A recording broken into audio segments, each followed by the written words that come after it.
You're listening to Head Vomit. The following episode contains crude, rude, and often offensive content that may feel dirty in your ears. If you're concerned about your ears, please choose carefully when and even if to listen. This podcast is ad-libbed.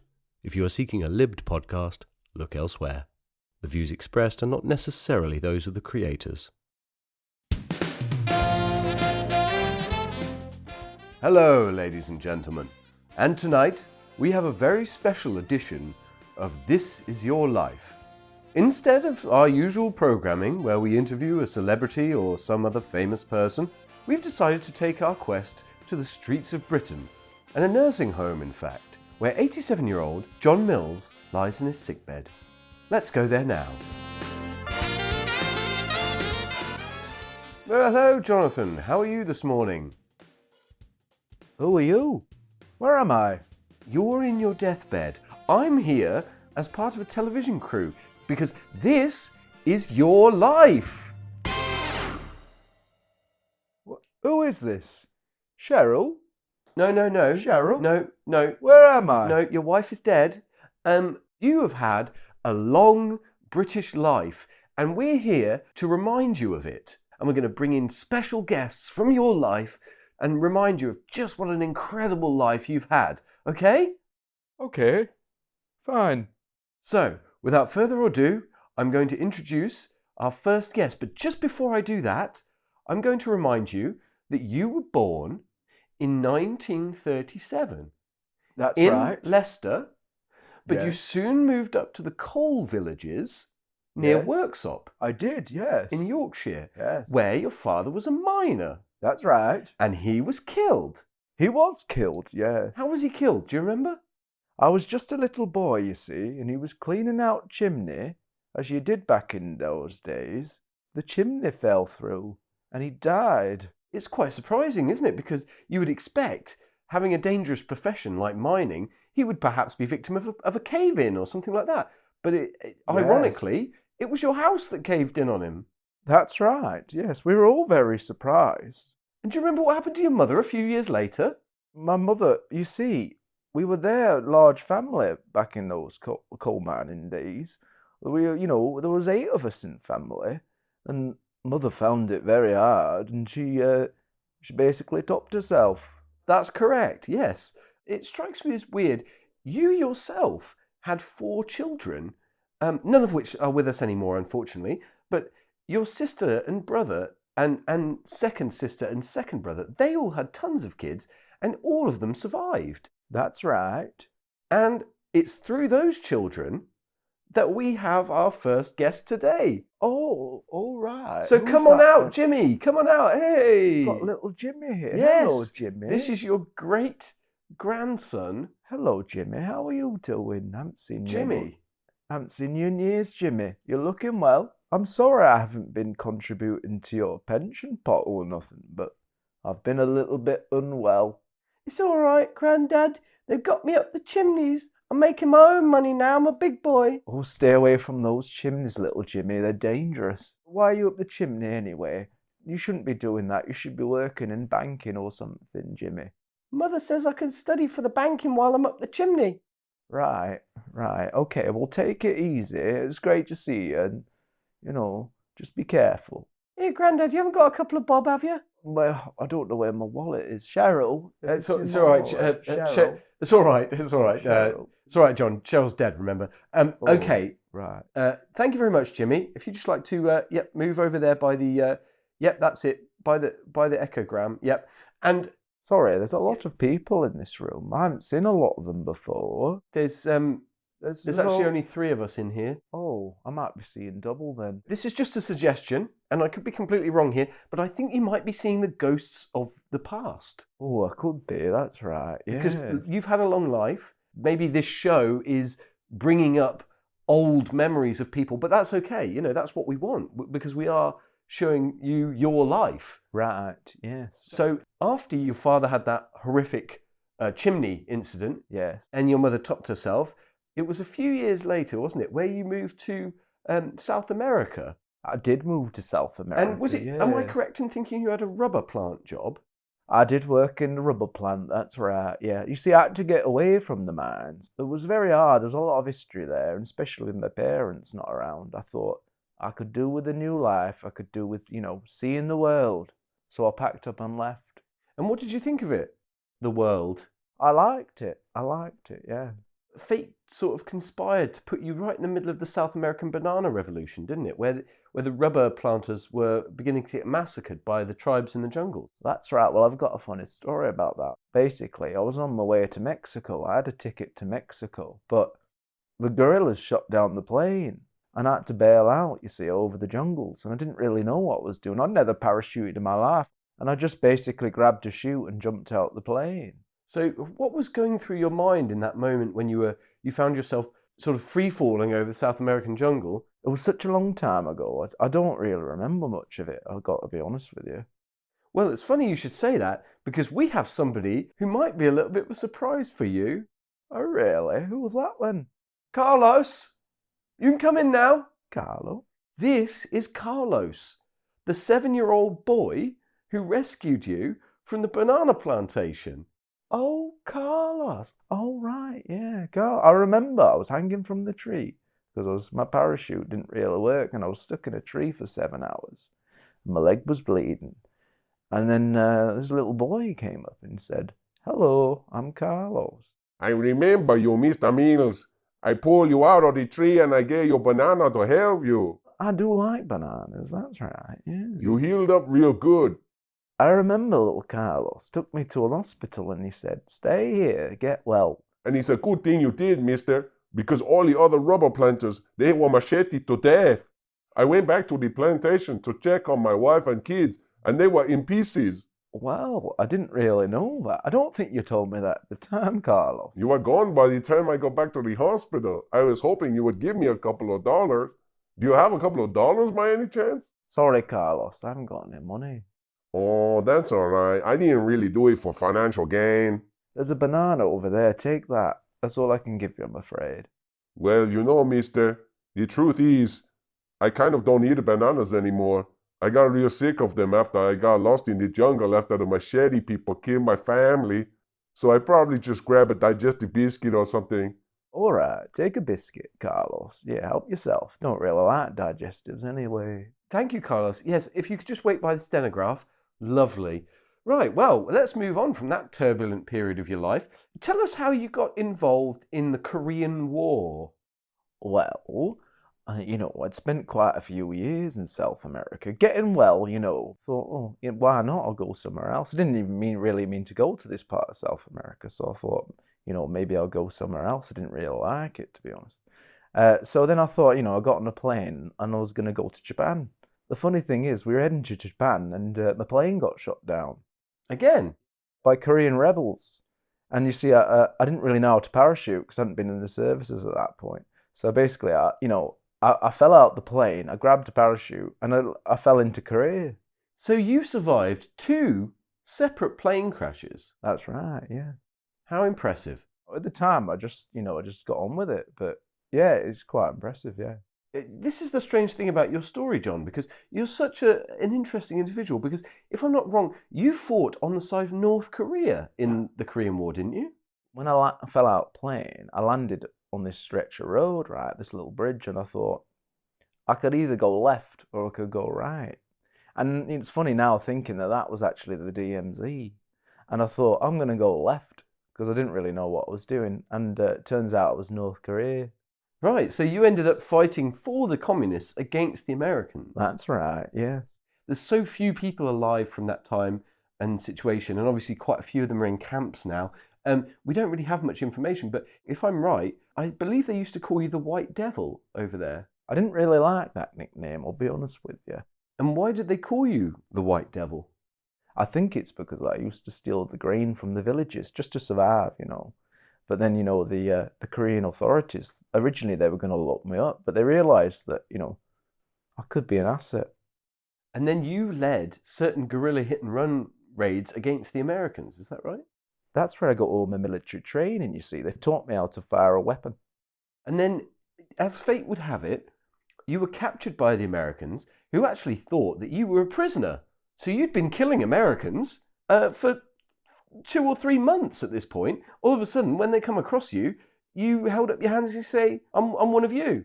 That's pretty much how it went, that's right. Played the race card. Well, basically, you know, a white guy going over from North Korea to the Americans, they did think I was a POW. But the truth was that I was on the side of the North Koreans. But I thought, hang on a second, I might have an easier ride here. And I've been slowly leaking intelligence to the North Koreans for about 30 years, that's right. I've actually got a direct line to Kim Jong-un himself. And that was how you ended up fighting on the American side in Vietnam, is that right? About that time, the Vietnam War was kicking off, and they needed grunts on the ground. So I signed up right away. I just thought I'd go with it, you see. I'd see where it took me. So then the Americans also gave me a bit of military training. In Vietnam, the days that you were there could reasonably be described as the apocalypse days of the war. I saw a lot of bad things in Vietnam, I'm not going to lie. A lot of things I've tried to erase from my memory. Right. And obviously to help you not do that anymore, we've got our next guest, Cynthia. I don't remember Cynthia. Cynthia, if you'd like to come in here. She can't talk because her thorax was reconstructed by a landmine. But she has learnt sign language in English, because obviously Vietnamese sign language is different, I presume. And so she's learnt English Sign Language. So we have an interpreter here. Right. And he's going to tell us what she said. And I'll repeat it to you. So, yes. Yes. Oh dear. I see. What's she saying? I don't quite understand. Okay. Yes, so it's a bit long. Sorry, I'll give you the gist of it. Why did you kill my family? Oh, right. Well, I'm very sorry, Cynthia. I didn't realise I'd killed your family. You see, when I was in Vietnam, I was placed on the duty of planting landmines, so that might have had something to do with it. No, she said it was a knife. Oh yes. I do remember that now. Lots of bad things happened in Vietnam. I kind of went off rails a little bit, and I might have done some things I'm not quite proud of. Yes, Cynthia? Yes. She said if she could kill you now, she would. Right. Well, don't worry, love. I'm nearly there. Not long. Thank you, Cynthia. And also, if you could just, move a little bit further behind. I'd like you at the back, please. Just because of how you're giving me eyes. You're kind of weird. Move to the back, please. Cynthia, I'm very sorry. I'll give you a little bit of money. Wait there. Cheryl, have you got any money for Cynthia? John, Cheryl's dead and you don't have any money. The nursing home has taken it all. Right. Oh, right. So, sorry, Cynthia, no, he can't give you any money. Would you at least like a biscuit? She says no. There's no pleasing some people, is there? Right, and our next guest is actually related to Cynthia. He is May. Do you remember May at all? No. May is the hooker you impregnated in Vietnam. And look who she's brought with her. This is Johnny and this is Ming. These are your children. Right. Well, that's quite a shock, I've got to be honest with you. Nice to meet you all. Very nice. I'm glad you could make it. Dad, why'd you treat our mum like that? Look, all I can say is I'm very sorry. I did some terrible things. And you come back here, laying in your sickbed like you're king of the world, and we've had to be raised by a single mother in the jungles of Vietnam because of you. Look, I'm very sorry. I was out of my mind in those years on a lot of drugs. I don't know what I was doing. It's not an excuse. And before you ask, I don't want a rich tea either. Come on, Mum, we're out of here. Oh, yes, no, yeah, okay, yeah, you can go. Yeah, it's probably best that you do, actually. Okay, thank you. Right, and with that, I think it's time to bring the Vietnam War chapter of your life to a close. We're all glad to put it behind us, some more than others, I'm sure. But when you returned, you didn't come back to England, did you? You went to America. You wrote a book, and they optioned it for a movie script.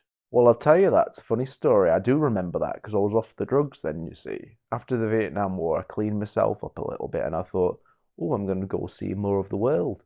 America was trying to embrace me with open arms, so I thought, I'll go there. The issue was, all the American planes were, sending GIs back to America, so I had to get in a Vietnamese plane. So I was in the plane and it was flying to America. But obviously, the Americans thought it was a Vietnamese plane, so they shot it down. And you see, even though I'd had a bit of military training, I didn't really know how to jump out of the plane. So I basically fell out of this plane. But as luck would have it, I fell straight into an Hollywood lot. Straight through the roof and onto Spielberg's lap. So you're telling us that you've been in 3 separate plane crashes and you've survived all 3. And That's not only, you landed in the very lap of the famous Hollywood filmmaker Steven Spielberg. That's true, yeah. I didn't really have much communication with Spielberg after that. Some stranger falls out the sky and lands on his lap. But weirdly, I just broke his kneecap. Nice guy. Lovely. But you did stay in Hollywood for a while. I did, yeah. Mainly in the hospital. And while you were in the hospital bed, you were optioned by famous producer Harvey Weinstein to make the story of your life. That is true, yeah. You see, I spent about 6 years in that hospital trying to grow my legs back. Because, there's only so many plane crashes you can take. I did have quite a long time of rehabilitation, learning to walk. And I thought I'm going to write my memories down. And we heard that actually, when he acquired the rights to your life story, he actually had a screenplay written just so that he could burn it in front of your face. Is that right? I think he might have done that, yeah. I was on quite a lot of morphine, I can't remember it. But it does sound like something that could have happened, yeah.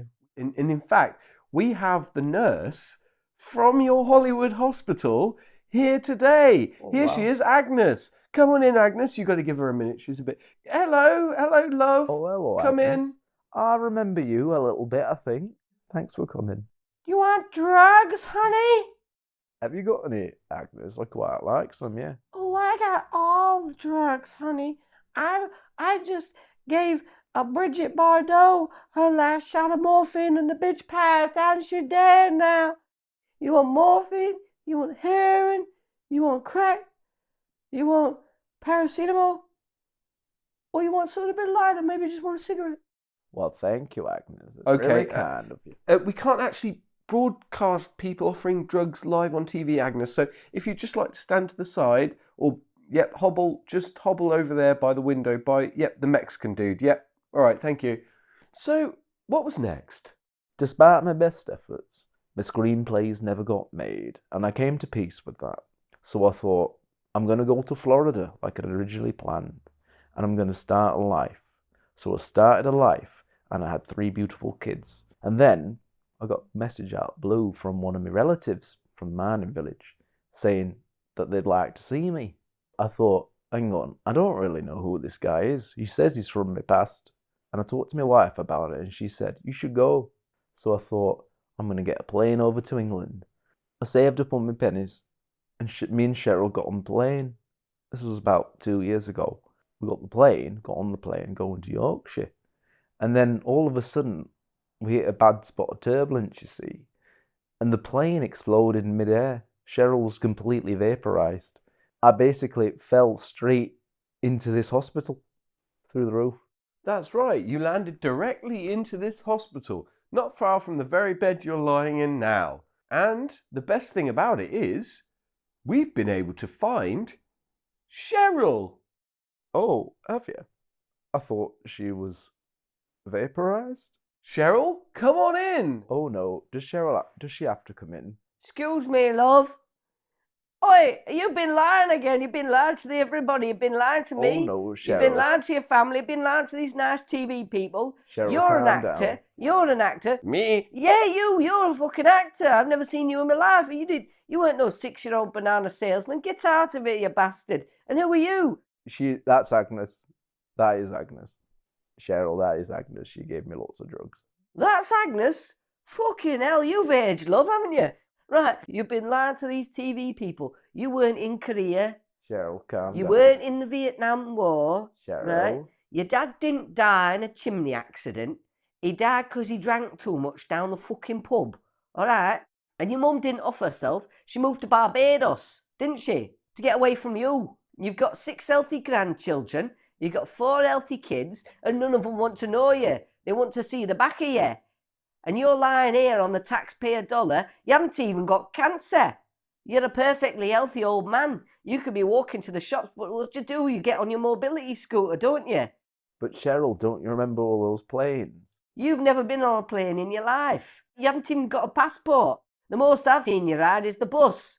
And what are you doing? I thought you were supposed to research his life. Oh, we thought we had researchers. Where are all these people then? You know, he doesn't know any Mexican people. He hasn't been outside the UK. I wrote to them and told them the story. You see what he's like? He's bamboozled you. Oh, well, I'm sorry. This is the first programme we've actually done that's not on a celebrity, so I guess we just thought we were branching out. You're not branching out with him. He's as normal as you fucking get. He's never been out his fucking sofa or his bed for the last 35 years. He's a scumbag, I tell you. I don't know why I'm still with him. Cheryl, you're making me look like a fool. Can we cut the TV show? Let me just do a little wrap-up. I'll wrap you up in a minute in a fucking doner kebab and eat you. Yes, so thank you. This is your life, and we're here with Cheryl and John Cheryl. Mill, and back to you in the studio, I think.